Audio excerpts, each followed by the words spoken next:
Knock, knock. Who's there? Bull. Bull. Who could Bull be? Could it be Ferdinand? Strolling through the gardens of the earth, enjoying, the sumptuous quality of life, the spring coming forward and stuff. Or could it be Minotaur? Minotaur. There's a different version of the bull that you don't often hear considered at this time of Taurus. And yet, this is one of those weeks when the energy of both Ferdinand and Minotaur are on the playfield. And speaking of the playfield, this is the kind of the energy that I'm going to tune into for our considerations this week. We have, of course, the season of Taurus has begun, and the quality of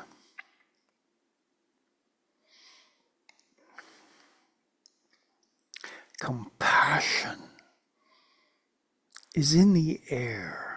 That axis that goes between Taurus and Scorpio is the axis of compassion in the zodiac. These are the two signs, and it's kind of interesting. We all have a Taurus and a Scorpio as part of us, and when they get tweaked, excited, spun into the active phases, there is the possibility of, connection, intimate connection taking place between one another as we explore these avenues. And I'm bringing them both in this time. And the reason why is because this week, actually tomorrow, or Tuesday, it's Sunday when I'm doing this. If we look at Tuesday, we see that the moon here is at 29 degrees of Libra. It moves about 12 degrees a day. Sun here at 3 degrees of Taurus, which means that on this very day, the moon will oppose the sun, the full moon in, that sign of Scorpio. Intimacy, an exchange of, possible intensity of how we get along with one another comes into play. I was, just thinking about, what does the Sabian symbol have to offer for this consideration moment of this full moon on Tuesday? There are other factors that are going to come up this week as well, like Mercury is going to go direct. Yeah, that's right. Change. That's a big change because it's been retrograde now for the last 3 weeks. Anyway, the Sabian symbol for this full moon up there at 4 degrees of Scorpio reads, a massive rocky shore resists the pounding of the sea. The inertia is the keynote, by the way, the inertia of all institutionalized procedures. And the key word is stability. Picture, if you will, Taurus. It's an earth sign. And this full moon is bringing in this earthy quality of Taurus and that intense watery scorpionic side to this equation. Venus, the sign of Taurus. There's Ferdinand, absolutely delighted, smelling the flowers in the glade, strolling across the mountainside and the hills, absolutely at peace with himself. And then what's that opposite there? A Scorpio Mars? Mars, the ruler of Scorpio, up there doing a Minotaur thing. And you have to ask yourself in this moment, am I domesticated? am I feral? These are a couple of different options that come into play with this full moon on Tuesday this week. Tuesday, by the way, Tuesday is a Mars day. The options that come into play are, am I Ferdinand? Am I the Minotaur? You can be both. Perhaps not at the same time, but those options exist. And you have to decide, am I inclined toward that physical Taurian side of, comfort and compassion in this living experience? Or at the same time, do I feel the pull of intimacy saying, I need to be more feral in this moment? There's an intensity and an intimacy that I see as a potential here that my Mars side is, asking me to participate in. This is a kind of an interesting full moon that, starts out this week.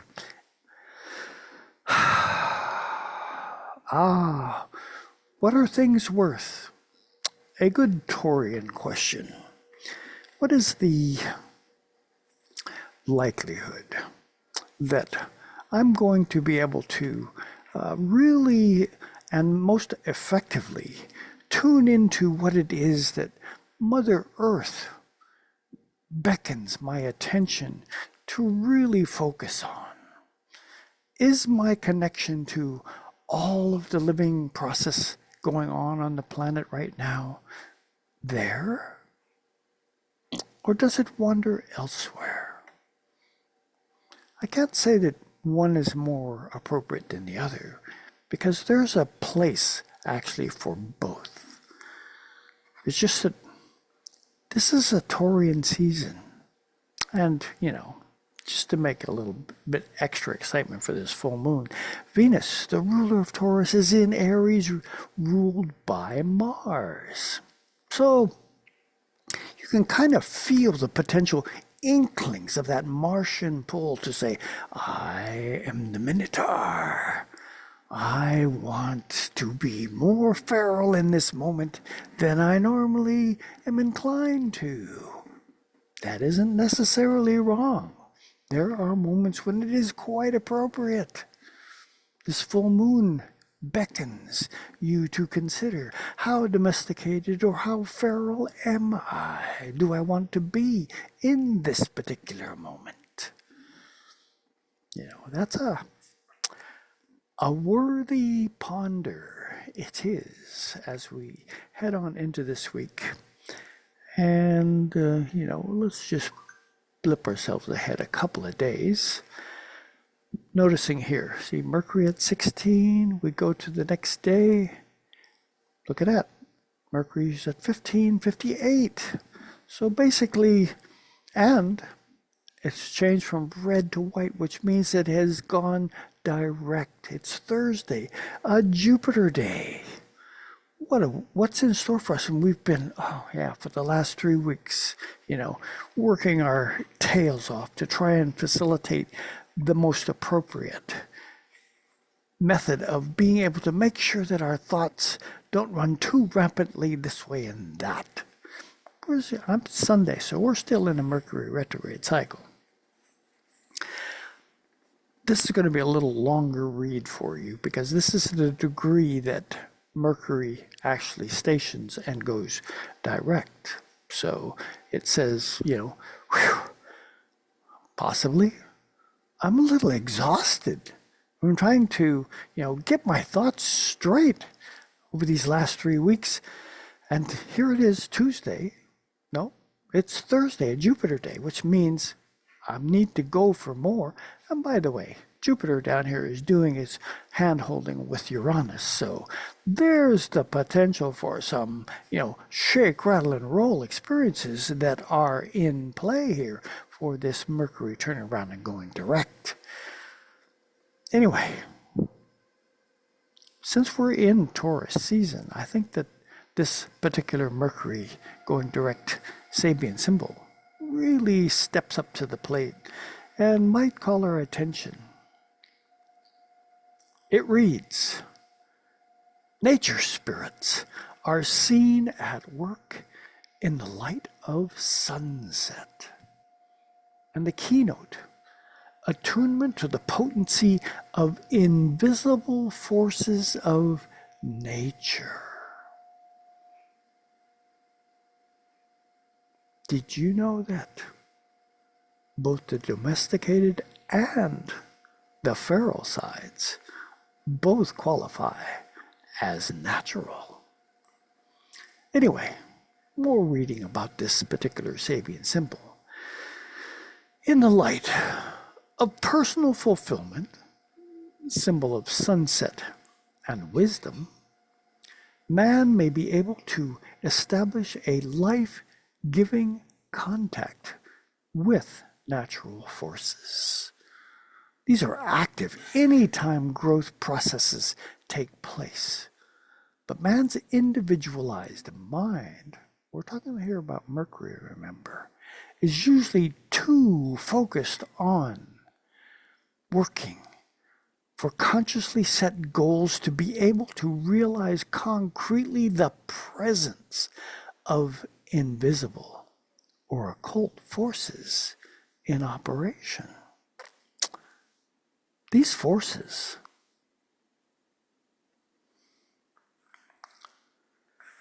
constitute a specific realm of any planetary life.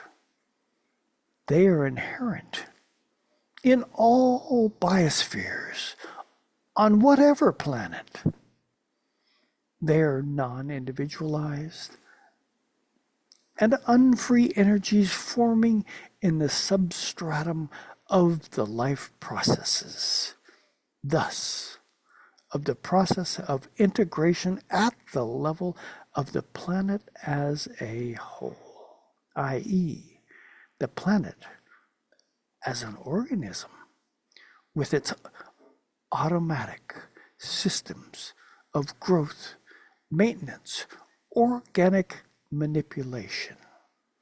In this planetary organism, those nature forces act as guiding and balancing, harmonizing factors somewhat as the endocrine system does in the human body, and behind this system, the more occult web of chakra energies related to prana, the solar energy.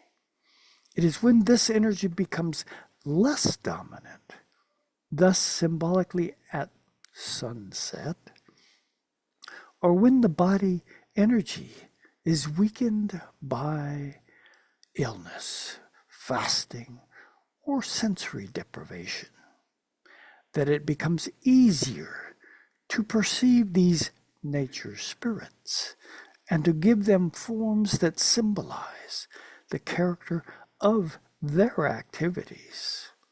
These forms differ with the cultural imagery of each human collectivity, retaining nevertheless some basically similar characteristics. When this Sabian symbol reaches into the consciousness of a man seeking meaning, it should be seen as an invitation to open his mind to the possibility of approaching life in a holistic and non-rational, intuitive manner. This implies a call to repotentialization, a great word out of the mind of Dane Rudger. What this means also is the process of becoming like a child.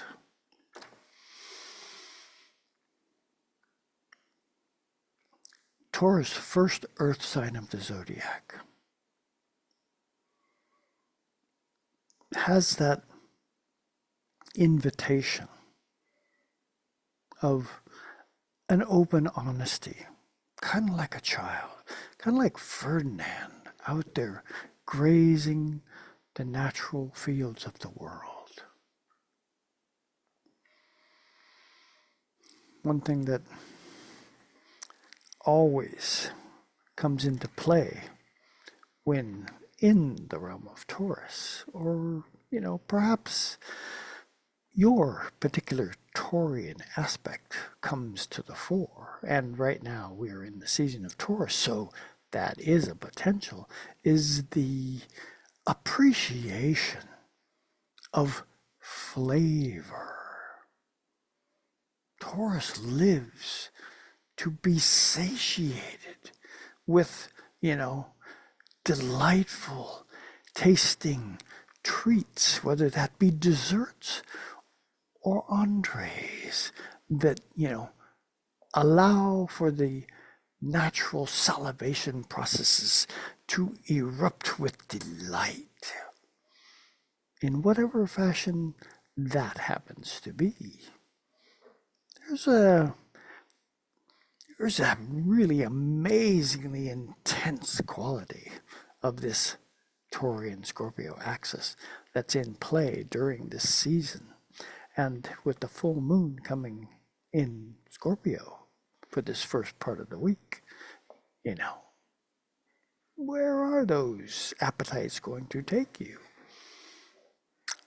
Once again, are you domesticated, or is the feral side showing up just a little bit more? Your call. And, let's go ahead one more day. On this day, the 26th, Friday, a Venus day. Venus is sliding closer and closer to Taurus, but it's not there yet. Still in Aries, there's still that Martian drive.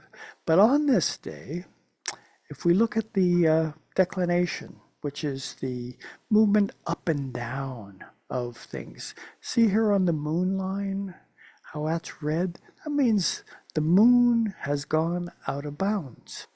And I actually believe it was sometime on the 25th, while we were experiencing Mercury turning direct, that the moon, while still in Scorpio or just crossing that line into Sagittarius, went out of bounds.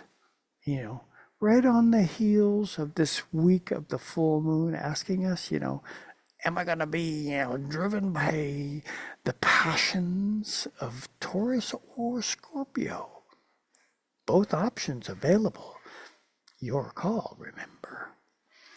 But the moon goes out of bounds until, let's see, the 1st of May. So it's going to be out of bounds for a few days. And this is Friday, our Venus day of the week. And let's see. Oh, what other magical things do we have happening this week that might be of concern, or at least something to contemplate as we go? You can see Mars, remember, ruler of our Aries planets, and the Mercury and the Venus and a few other things. On the 28th, speaking of 28th, Mars the 28th, Neptune the 28th of Pisces. Mars, that, restless kind of energy, drifting around in the realm of the dreams, the potential for unlimited creativity, to be in the sequence of things to contemplate, to live with, to invent. Mars and Neptune coming together. What is it going to have to say for how we culminate this week and get ready for the next week? Are my dreams big enough? Am I conscious, subconscious, dream conscious, awake to the potential of allowing something really dynamic to inspire me, to really pay attention to this energy that's in play right now? You notice I did not dive into the long aspect, probably the most dynamic aspect of 2024, which has been this Jupiter-Neptune conjunction, which is going on. It's been going on for weeks, will be for weeks, in Taurus. So as far as any of our Taurian experiences, remember, Jupiter says, don't think small. There's something dynamic here if you're willing to take the chance. And Uranus is saying, if you're willing to allow me to shake you up just a wee bit more than you might be comfortable for, perhaps something within you will awaken to a new version of just how you and your Taurian self might want to play your cards in the life dance going forward.